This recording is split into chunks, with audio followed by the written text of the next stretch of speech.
2024 लोकसभा चुनावों का ये फाइनल सवाल मैं आपके सामने उठा रही हूं कि आखिरकार कौन जीतेगा आखिरी 7वां चरण। और जब ये 7वां चरण आखिरी है तो किसने गवा दिया है सत्ता का ये मौका। अब देखिए 5 साल तक खत्म, टाटा बाय बाय। रिमझिम के 5 पॉइंट्स में देखिए 7वें चरण में किन सीटों पर वोटिंग है, दूसरा किन बड़े चेहरों पर सबकी नजर रहने वाली है, तीसरा किन वीआईपी सीटों से पलट सकता है, अब भी पलट सकता है चुनाव, चौथा किसने गवा दिया है सत्ता का ये आखिरी मौका, क्योंकि लगभग देखिए लोकसभा चुनाव खत्म हो चुके हैं और 7वां चरण है 1 जून को। 5वां क्या है पिछले चुनावों का गणित।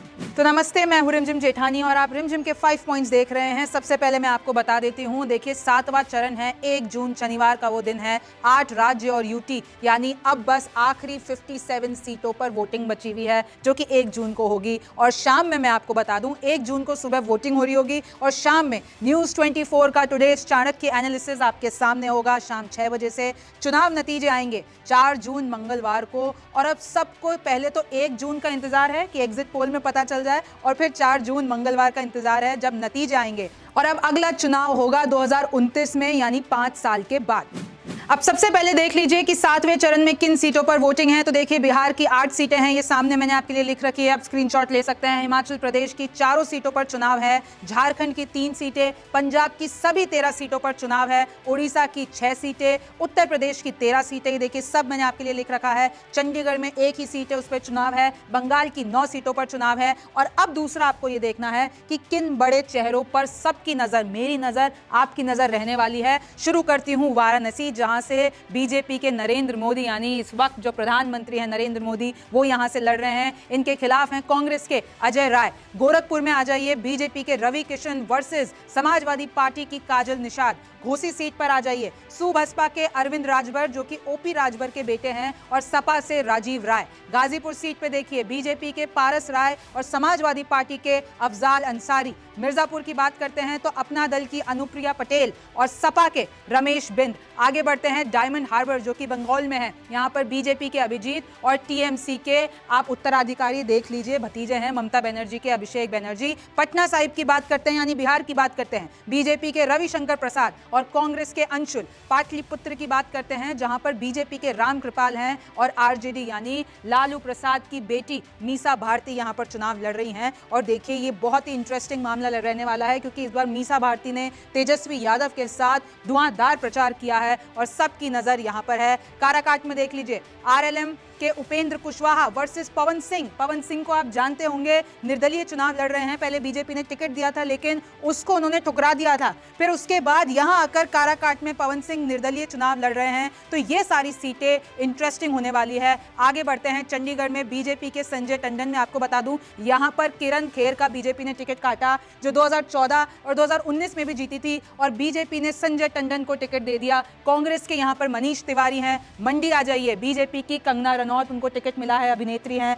बॉलीवुड स्टार हैं। और कांग्रेस के विक्रमादित्य सिंह और इनके परिवार का इस सीट पर काफी दबदबा रहा है। हमीरपुर बीजेपी के अनुराग ठाकुर और कांग्रेस के सतपाल। और यहां पर अगर मैं झारखंड के दुमका सीट की बात करती हूं तो बीजेपी की सीता सोरेन, यानी कि हेमंत सोरेन जो वहां के सीएम हैं, उनकी ये भाभी हैं बीजेपी की सीता सोरेन, और जेएमएम के नलिन सोरेन। तो देखिए यहां आपस में परिवार की लड़ाई है। अब उससे पहले कि मैं आपको चौथा पॉइंट बताऊं कि किसने गवा दिया है सत्ता का आखिरी मौका और कुछ इंटरेस्टिंग पॉइंट्स बताऊं, आपको यह जान लेना चाहिए कि कौन से ऐसे समीकरण हैं जो अब भी चुनाव पलट सकते हैं।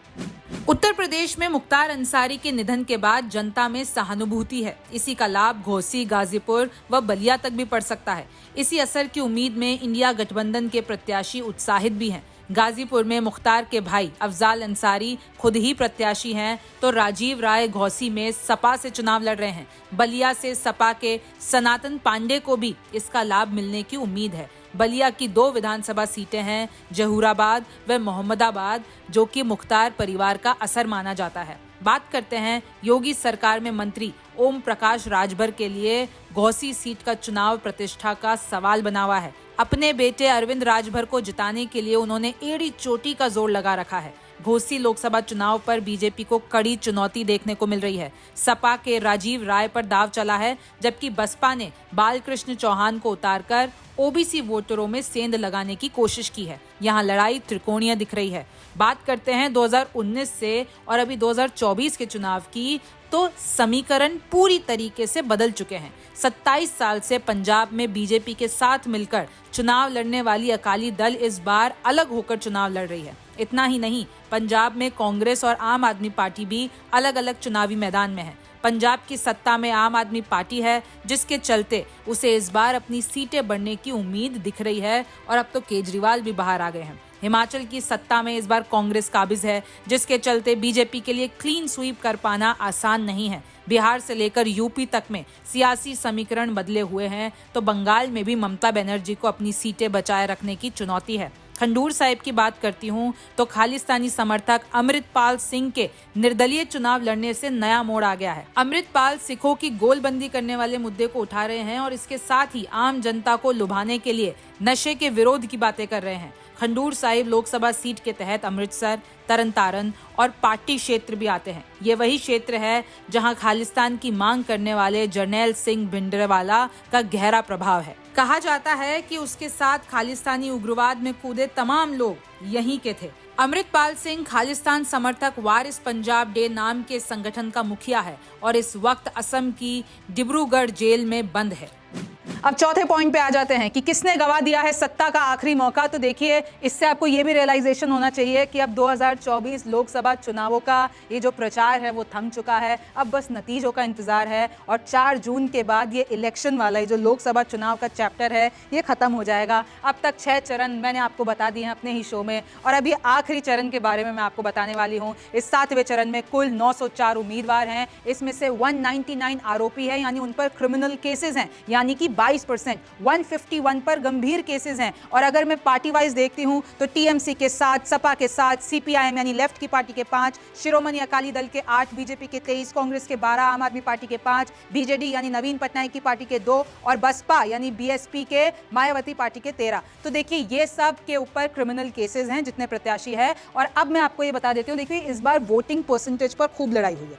विपक्ष ने जमकर चुनाव आयोग पर आरोप लगाया है कि वोटिंग परसेंटेज बढ़ा दे रहे हैं, ये लोग घोटाला कर रहे हैं, बीजेपी को जिताने की कोशिश कर रहे हैं। खैर, उन सब के बाद भी इलेक्शन कमीशन ने बता दिया है कि 5 चरणों में विथ नंबर्स कितनी वोटिंग हुई है, यानी जितने भी विपक्ष लोग आरोप लगा रहे थे, विपक्षी लोग आरोप लगा रहे थे, उस पे पूर्ण विराम लगा दिया है। और देखिए, 5 चरणों के उन्होंने पूरे कितने नंबर्स हैं, कितने परसेंटेजेस सब बताया है। तो मैं आपको एक एक करके बता देती हूँ। पहला जो चरण हुआ था उसमें 66.14%, दूसरे चरण में 66.71%, तीसरे चरण में 65.68%, चौथे चरण में 69.16%, यानी चौथे चरण में सबसे ज्यादा परसेंटेज यहां पर आया। पांचवें चरण में 62.20% और छठे चरण में 63.37%। अब इंतजार है कि इस आखिरी 7वें चरण में कि ये वाला रिकॉर्ड टूटता है कि नहीं और कितनी वोटिंग होती है।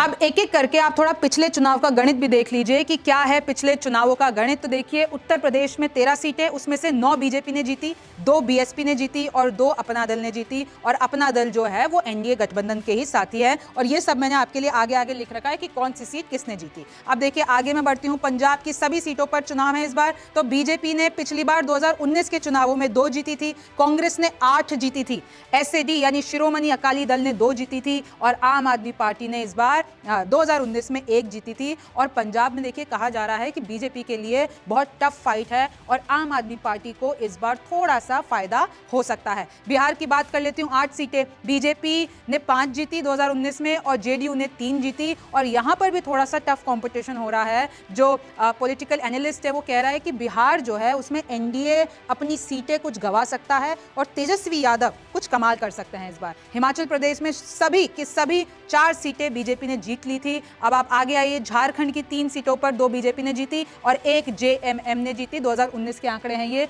उड़ीसा की 6 सीटें हैं। तो आप देख सकते हैं कि कौन सी सीट किसने जीती, बीजेडी। तो आप देख लीजिए, 1 2 3 4 सीटें बीजेडी ने जीती और यहां पर 2 सीटें बीजेपी ने जीती। तो ये सारा है पिछले चुनावों का गणित। और अब सवाल यही उठता है कि जो बाकी की बची हुई सीटें हैं, इस पे कौन कमाल कर जाता है 2024 में, यानी 7वें चरण में।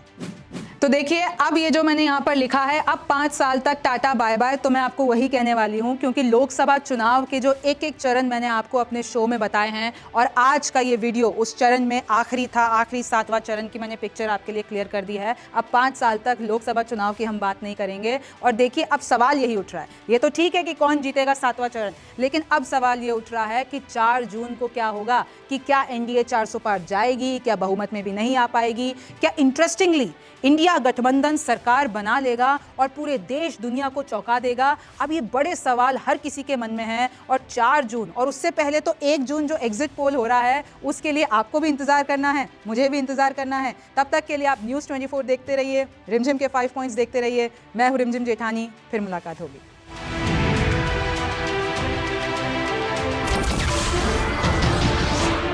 नमस्कार, मैं हूं मानक गुप्ता। अगर आपको हमारा ये वीडियो पसंद आया हो तो इसे लाइक और शेयर जरूर करें और हाँ, हमें सब्सक्राइब और फॉलो करना ना भूलें ताकि आप देश और दुनिया की कोई खबर मिस ना करें। तो जुड़े रहिए हमारे साथ और देखते रहिए न्यूज़ 24।